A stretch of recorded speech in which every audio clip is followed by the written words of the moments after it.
My husband insisted we use a surrogate instead of adopting. When I learned why, I discovered he'd been planning this for years, and she was already pregnant.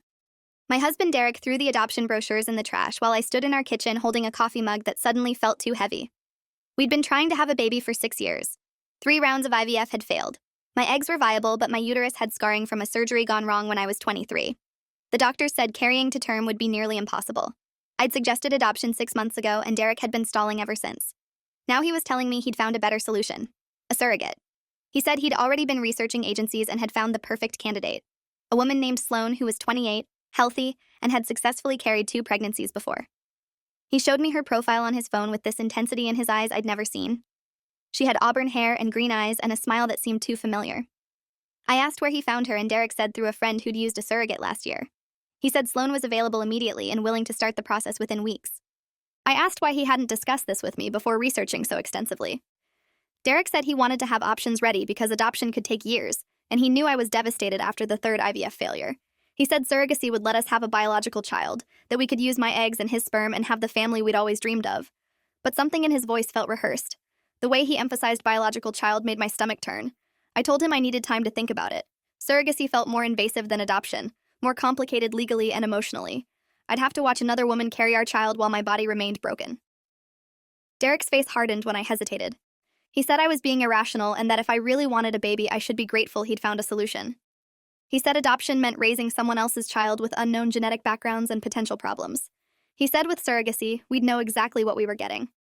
The conversation ended with me feeling guilty for not immediately embracing his plan. The next morning, I found paperwork on his desk: a surrogacy contract already drafted with Sloan's name on it. The contract was dated 3 months earlier, 3 months before he'd supposedly started researching. I stood in his office staring at the document, my hands shaking. The contract outlined payment terms, medical protocols, and custody arrangements. Everything was detailed and professional. But the date at the top made no sense. Derek had told me yesterday he'd only recently found Sloan through a friend's recommendation. This contract proved he'd been working with her for months. I photographed every page with my phone, some instinct telling me I'd need evidence later. When Derek came home from work that evening, I was waiting in his office. I held up the contract and asked him to explain the date. His face went through several expressions before settling on defensive irritation. Derek said his friend had given him the template and he'd been slowly customizing it to save time once I agreed. I asked why Sloan's name was already filled in if he'd only recently found her profile. Derek finally met my eyes and said she was the only surrogate his friend recommended, so he'd started the paperwork assuming I'd agree. He said I was making this difficult for no reason. The way he said it made me feel small and unreasonable. He'd always been good at that, making me question my own perceptions.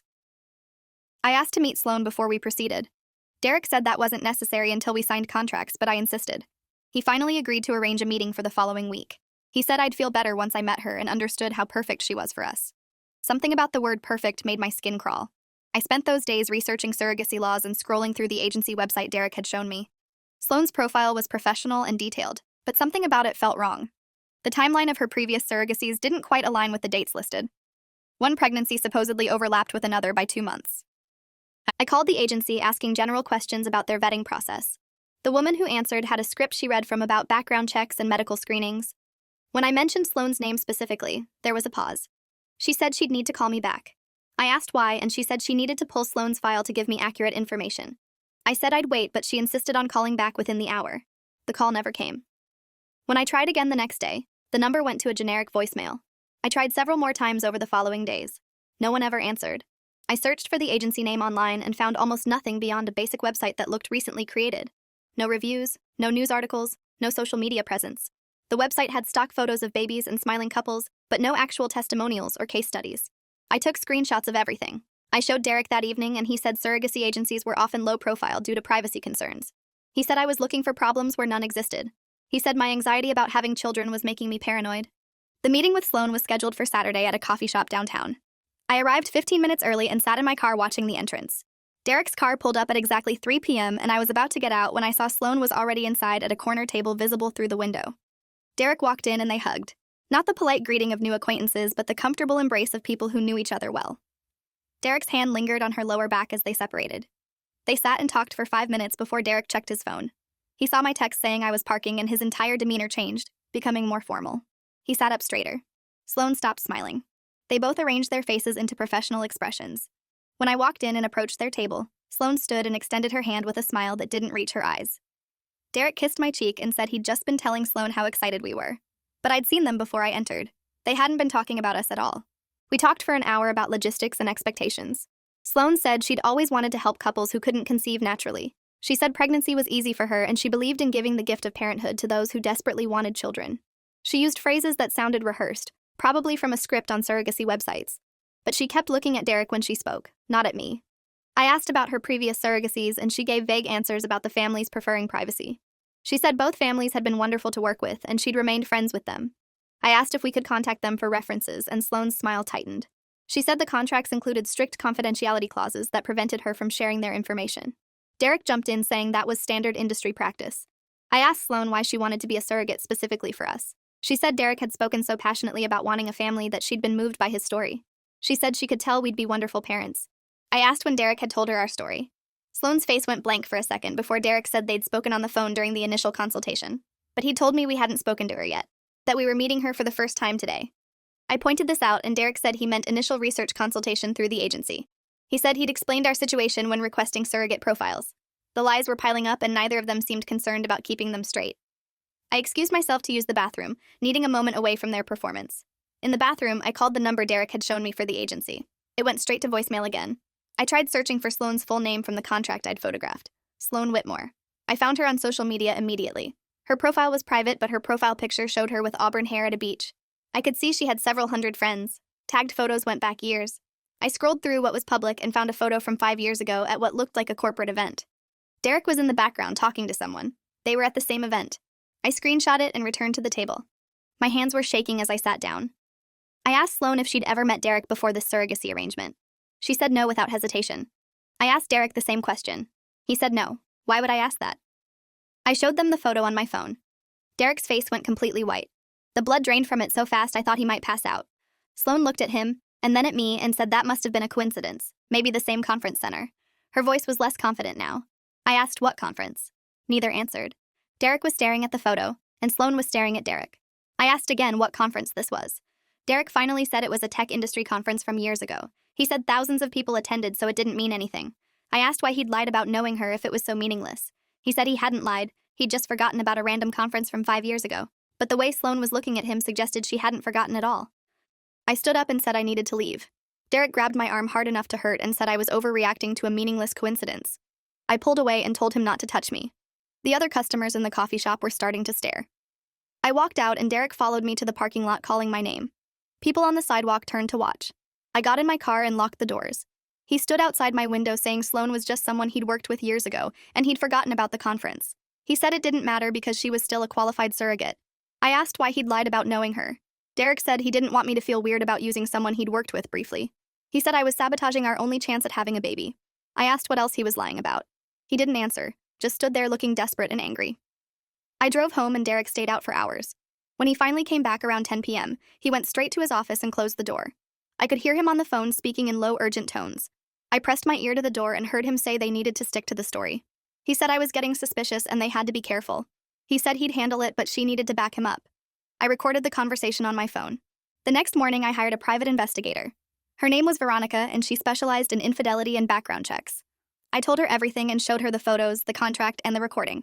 She said she'd look into Sloan's background and Derek's connection to her. She said it would take a week to compile a comprehensive report. I paid her retainer with money from an account Derek didn't know about, my grandmother's inheritance that I'd kept separate. 3 days later, Veronica called with preliminary information that made my stomach drop. Sloan and Derek had worked together 6 years ago at TechCore Solutions. They'd been assigned to the same project team for 8 months developing a new software platform. Coworkers Veronica had tracked down remembered them being very close, possibly having an affair, though nothing was confirmed publicly. Derek had left that job abruptly in March of that year and moved to a different company where he'd met me a month later. Veronica said there was more, but she needed a few more days to verify. I asked what more, and she said she'd found something about Sloan's personal life that seemed relevant. She'd call back when she had confirmation. Those next few days were torture. Derek kept trying to reschedule the surrogacy consultation. He said we needed to move forward with contracts before Sloan took another opportunity. He was pressuring me constantly. I stalled, saying I needed more time to think. Derek's frustration was visible. He stopped trying to hide it. He said I was being selfish and that every day we wasted was another day we weren't parents. He said at this rate we'd never have children and it would be my fault. The guilt he was trying to induce was heavy, but I'd learned to recognize his manipulation tactics over the years. I just never had proof of how deep they went.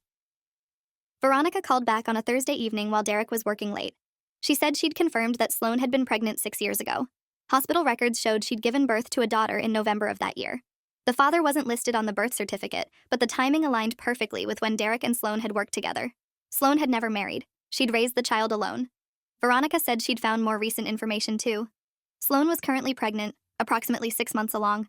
I asked if Veronica could find out if Derek was the father of Sloan's daughter. She said that would require DNA evidence, which would be difficult to obtain legally. She said we could try to get court orders during divorce proceedings if I decided to go that route. I asked about the current pregnancy. Veronica said Sloan had been pregnant before Derek had supposedly found her as a surrogate candidate. The timeline didn't match his story. If she'd gotten pregnant 6 months ago and was now 6 months along, that meant Derek had known about the pregnancy before he'd ever mentioned surrogacy to me. Veronica said she'd found something else in Derek's financial records. He'd been making monthly payments to Sloan for the past 5 years. The payments varied from $500 to $2,000 and were labeled as consulting fees. But Sloan wasn't a consultant. She was a graphic designer who worked freelance. Derek had been sending her money regularly for years. The total was over $70,000. I sat in my car in our driveway absorbing this information. Derek had a secret child with Sloan. He'd been paying her for years, probably child support disguised as consulting fees to hide it from me. Now Sloan was pregnant again, and Derek was trying to pass this baby off as our surrogate baby. The elaborate fraud was stunning in its cruelty. I'd been trying to have a baby for 6 years while Derek already had one child and was helping create another. He'd watched me go through painful IVF procedures, hormone treatments, the emotional devastation of failures, all while living this secret life with Sloan. I wanted to scream. Instead, I called Veronica back and asked her to get me everything. Every financial record, every photo, every piece of evidence. I told her I was filing for divorce and I needed ammunition. She said she'd have a complete report by Monday. I asked her to investigate the surrogacy agency too. She said she'd already started and it looked fake. The website was registered to a Gmail address and had only been active for 4 months. That evening, Derek came home with flowers and apologies for pressuring me about the surrogacy. He said he'd been stressed about work and had taken it out on me. He said we could take more time to decide. He cooked dinner and poured wine and acted like the attentive husband he'd been when we first met. I played along because I didn't know what else to do. I needed time to process what I'd learned. I needed to plan my next steps carefully. Derek said he'd talked to Sloan and she understood we needed space. He said she was willing to wait for our decision. I asked how long she could wait. Derek said a few weeks at most because she had other interested families. The lie was so smooth. Sloan wasn't available for other families. She was 6 months pregnant with what was probably Derek's baby. I went to bed early claiming a headache. Derek stayed up late in his office again. I could hear him typing and occasionally talking on the phone in hushed tones. Veronica's full report arrived on Monday via encrypted email. It was 70 pages of documented evidence. Photos of Derek and Sloan together over the past 6 years at various locations. Financial records showing all the payments. Hospital records from Sloan's previous pregnancy. Screenshots of text messages between Derek and Sloan that Veronica had obtained through methods I didn't ask about. The messages were damning. They referred to their daughter by name, Aubrey. Derek talked about missing her first steps and regretting not being more involved. Sloan complained about raising Aubrey alone while Derek built a life with me. Derek promised he'd figure out a way to be a real father someday. The messages from recent months showed them discussing the pregnancy and the surrogacy plan. Sloan said she was scared Derek would abandon this baby too. Derek said this time would be different because I would raise the baby and he could be openly involved as the father. Sloan asked if that was fair to me. Derek said I'd never know the difference. I read every page twice. The cruelty was methodical. Derek hadn't just had an affair and a secret child. He'd maintained a relationship with Sloan for 6 years while married to me. He'd watched his daughter grow up from a distance. When Sloan had gotten pregnant again, either by accident or design, Derek had created this elaborate scheme to make me raise his second affair child. He was going to use my infertility and desperation for a baby to trick me into mothering his children with another woman. The scheme required me to believe I was pursuing surrogacy with my own eggs when Sloan was already pregnant. We'd skip the actual IVF and embryo implantation. Derek would claim we'd done those procedures at a special clinic. Then months later, Sloan would deliver the baby that was supposedly ours. I'd raise Derek's biological child with Sloan, never knowing the truth. He'd have access to both his children. Sloan would be financially secure from the surrogacy payments. Everyone would get what they wanted except me. I called my attorney. Her name was Margaret, and she specialized in high-conflict divorce. I sent her Veronica's entire report. She reviewed it over 2 hours while I sat in her office drinking terrible coffee. When she finished, Margaret looked at me and said this was one of the most elaborate fraud cases she'd seen in 20 years of practice. She said we had grounds for divorce based on infidelity and fraud. She said we could request DNA testing for Sloan's daughter during the proceedings. She said if we could prove Derek was the father, it would strengthen our case for asset division and demonstrate his pattern of deception. She said the fake surrogacy agency was potentially criminal fraud. She asked if I wanted to involve law enforcement. I said yes. Margaret called a detective she'd worked with on previous cases. Detective Ryan Kowalski arrived an hour later and reviewed everything. He said the fake agency website and fraudulent contracts could be prosecuted, but it would be difficult to prove intent without more evidence of me actually being defrauded. He said the stronger case would be civil fraud during divorce. Margaret filed for divorce the next morning. Derek was served with papers at his office. He called me immediately, furious. He said I was overreacting and destroying our marriage over nothing. I told him I knew about Aubrey. The line went silent. Then Derek started talking fast. He said Aubrey was a mistake from before we met. He said he'd been supporting her financially but had no relationship with her. He said it had nothing to do with us. I told him I knew about the current pregnancy. Another silence. Then Derek said Sloan had gotten pregnant accidentally and had approached him about surrogacy. He said he'd only been trying to help both of us. I told him I knew the pregnancy happened before he'd mentioned surrogacy to me. I said I knew about the fake agency and the plan to pass off Sloan's baby as mine. Derek's voice changed, becoming cold and calculated. He said I couldn't prove any of that. He said I was making assumptions based on circumstantial evidence. I told him I had his text messages with Sloan. He hung up. Derek came home an hour later while I was packing. He found me in the bedroom pulling clothes from the closet. He tried to grab my suitcase and I stepped back. He said we needed to talk about this rationally. I asked if he was Aubrey's father. Derek said that wasn't relevant to our marriage. I asked if the current baby was his. Derek said that wasn't relevant either. I asked how long he'd been planning this fraud. Derek finally stopped pretending. He said he'd been trying to figure out how to be a father to his children without losing me. He said the surrogacy plan solved everything. I asked how it solved anything except his problems. Derek said I'd get the baby I wanted. I said I wanted my own baby, not his affair baby. He said genetically it wouldn't matter because we'd raise it together. The sociopathic logic was breathtaking. He'd convinced himself that tricking me into raising his affair children was somehow generous because it gave me motherhood.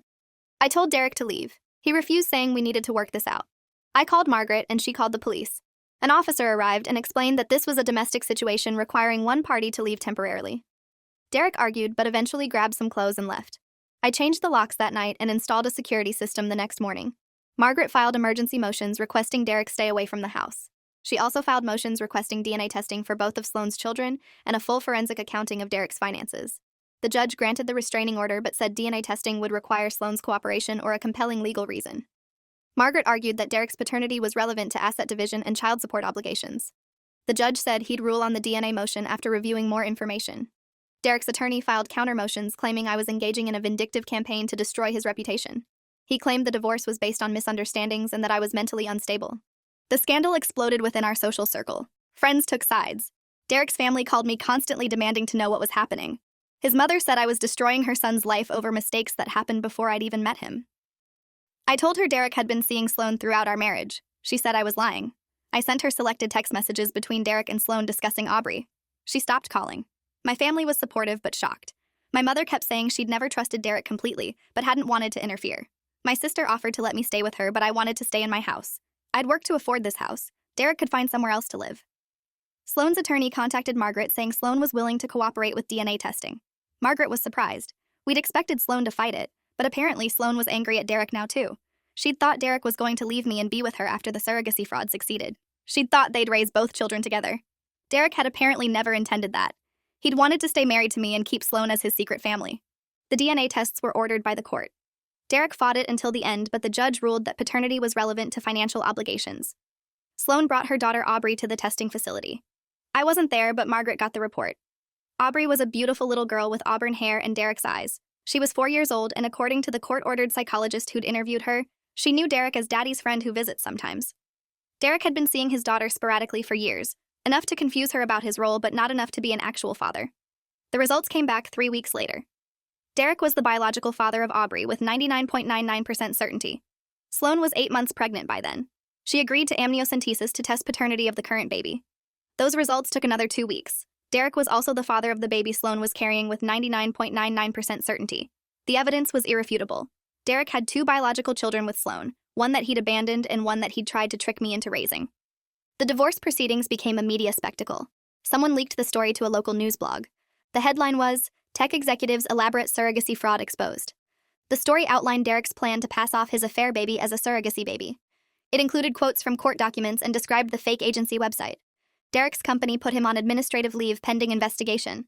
His reputation in the industry was destroyed overnight. Former colleagues came forward saying Derek had always been manipulative and willing to cut corners. Professional associations asked him to resign. His career imploded within weeks. Sloan also faced public backlash. She'd participated in the fraud willingly. She'd helped create the fake agency website and had been prepared to lie to me throughout the pregnancy. She claimed she'd done it because she loved Derek and wanted their family together. But her complicity was clear. She faced potential criminal charges for conspiracy to commit fraud. Her attorney negotiated a deal where she'd cooperate fully in exchange for immunity from prosecution. Sloane's testimony was devastating. She described meeting Derek 6 years ago and falling in love. She said they'd had a passionate affair that lasted months. When she'd gotten pregnant, Derek had panicked. He said he wasn't ready for children and that his career was just taking off. He'd broken up with her and left the company. When Aubrey was born, Derek had agreed to send money if Sloane kept quiet about his paternity.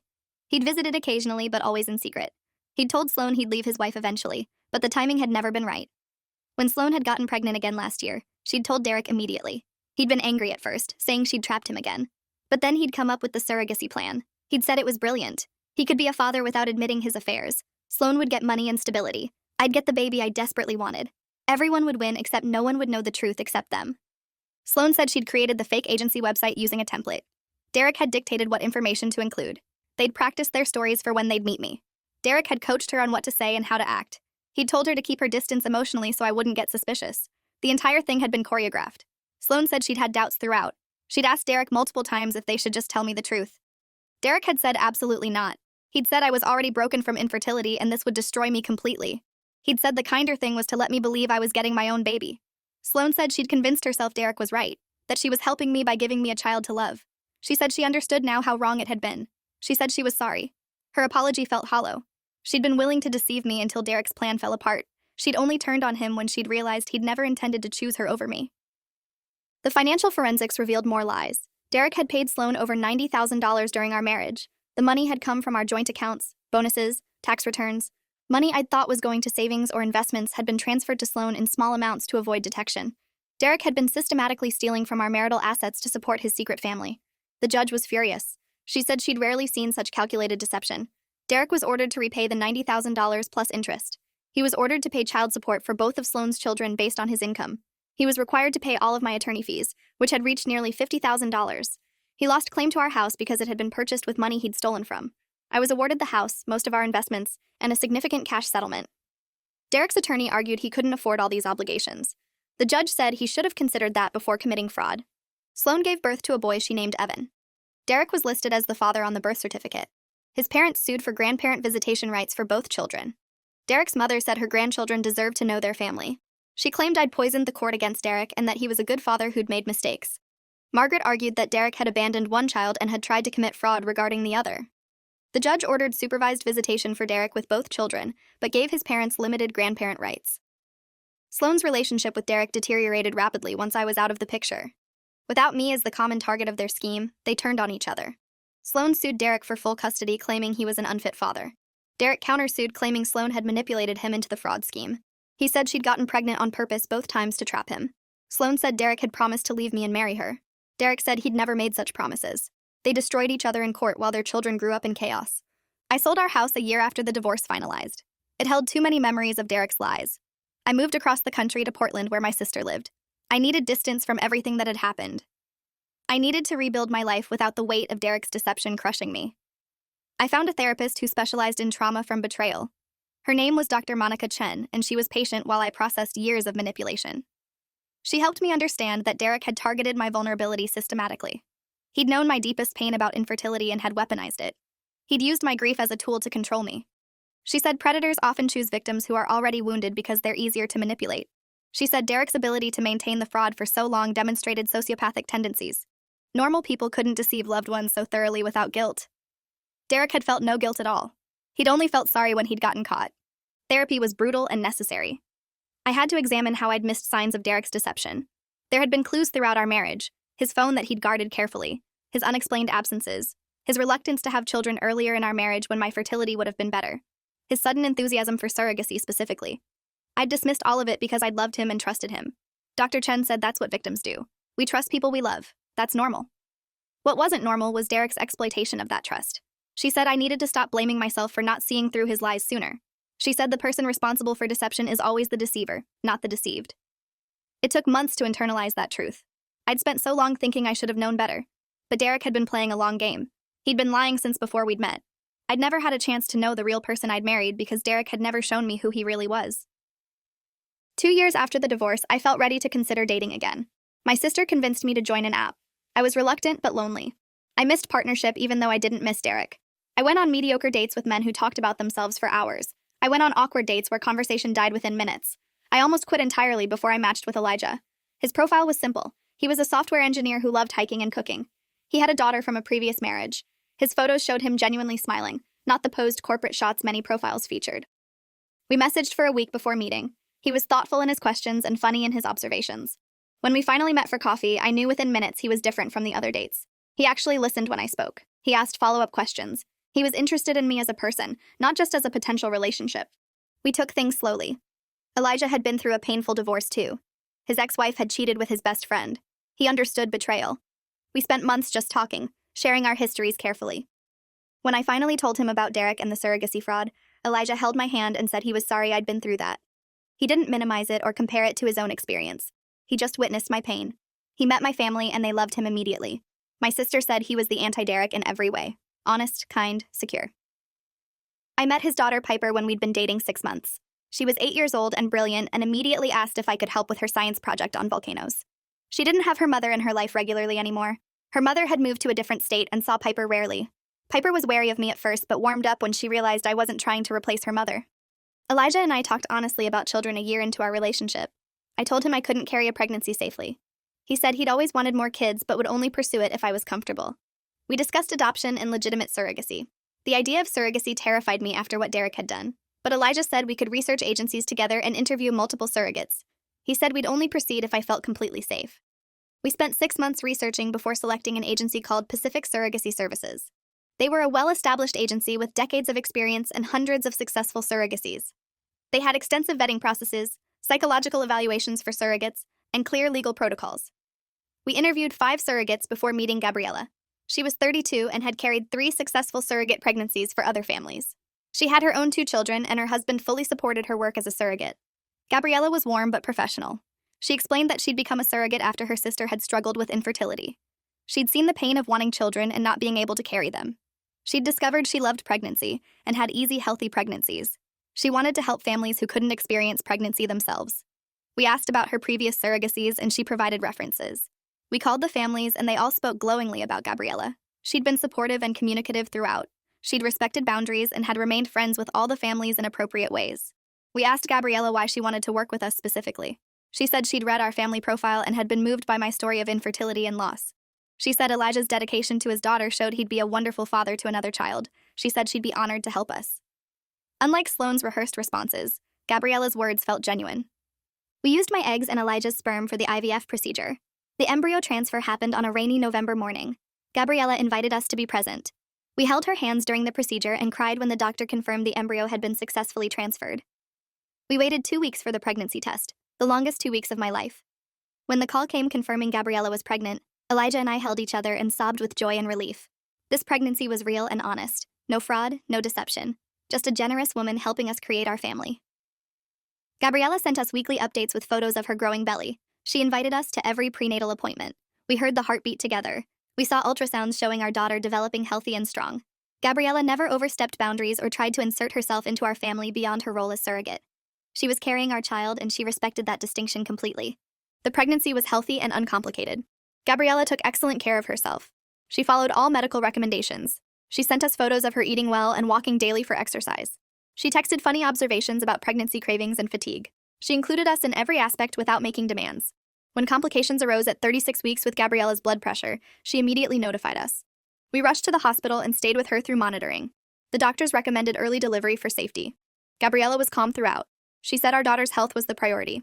Labor was induced, and 12 hours later, our daughter was born. The moment the doctor placed her on my chest, I understood what I'd been missing. This was real love, not born from deception, but from choice and honesty. We named her Iris Rose. She had Elijah's dark hair and my green eyes and a cry that was beautifully, perfectly loud. Gabriella held Iris for a few moments before the birth, whispering something we couldn't hear. Then she placed her in my arms and said congratulations with tears streaming down her face. She said she was honored to have helped bring Iris into the world. Over the next few months, Gabriella sent occasional texts checking on Iris and sharing that she was recovered and doing well. She never asked for more involvement than we were comfortable with. She respected our family completely. We sent her photos and updates periodically. The relationship was healthy and clear. Gabriella had been our surrogate. She was part of Iris's story. But she wasn't trying to be her mother. I was Iris's mother in every way that mattered. Derek had tried to use surrogacy as a weapon to trick me. Instead, legitimate surrogacy had given me the family I'd always wanted. 3 years after Iris was born, Elijah and I were married in a small ceremony surrounded by family. Piper was my maid of honor, 11 years old and beaming. Iris was our flower girl, toddling down the aisle throwing petals. My sister cried through the entire ceremony. My mother said she'd never seen me happier. She was right. I'd spent years with Derek feeling like I was failing at the one thing I wanted most, a family. He'd made me feel broken and desperate. He'd used that desperation to nearly destroy me completely. But I'd survived. I'd escaped. I'd built a real life with a partner who was honest and kind. Elijah and I talked about whether to tell Iris about Derek someday. We decided we'd be honest when she was old enough to understand. She'd know that families come in many forms. She'd know that sometimes people hurt each other badly, but healing is possible. She'd know she was wanted and chosen and loved from the moment we'd decided to bring her into the world. Derek's life continued its downward spiral based on updates I received occasionally from mutual acquaintances. He'd lost his job and had struggled to find new employment in the tech industry. His reputation was too damaged. He'd moved back to his hometown in Minnesota and was working in IT support at a small company. He was paying child support for Aubrey and Evan, but his income was a fraction of what it had been. He could only afford minimal visitation. His relationship with Sloan remained toxic. They communicated only through lawyers and a custody app. Aubrey was now 9 years old and in therapy for attachment issues. Evan was 5 and barely knew Derek existed. The elaborate scheme Derek had constructed to have everything had left him with nothing meaningful. No career, no family, no future prospects. His parents had grown tired of his drama and had distanced themselves. His friends had abandoned him after learning what he'd done. He'd destroyed every relationship in pursuit of a fantasy where he could maintain multiple lives simultaneously. I received a message from Sloan 4 years after the divorce. She'd found me through social media and wanted to apologize. She said she'd been in therapy and had realized the depth of her mistakes. She said she'd been blinded by her feelings for Derek and had made terrible choices. She said her children were growing up knowing their father was unreliable and dishonest. She said watching Aubrey struggle with abandonment issues had shown her how selfish she'd been. She said she regretted getting involved in Derek's scheme and wished she'd been honest from the beginning. She said she hoped I'd found happiness and that Iris was healthy. She said she understood if I never wanted to speak to her again. The message felt genuine but also too late. Some apologies come after damage that can't be repaired. I didn't respond. Forgiving Sloan wouldn't change what she'd done.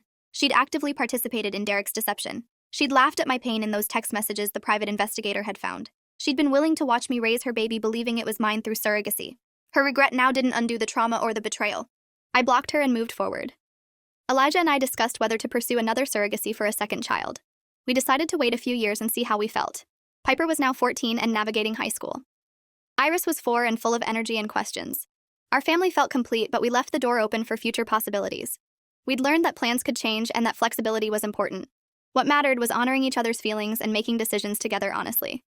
Derek had made every decision unilaterally, and then manipulated me into accepting his choices. Elijah consulted me on everything, from what we'd have for dinner to major financial decisions. He valued my opinion and treated me as an equal partner. The contrast with Derek was stark. I hadn't realized how little power I'd had in my first marriage until I experienced a healthy partnership. 5 years after the divorce, my life bore no resemblance to what it had been with Derek. I had a career I loved, working as a project manager at a nonprofit.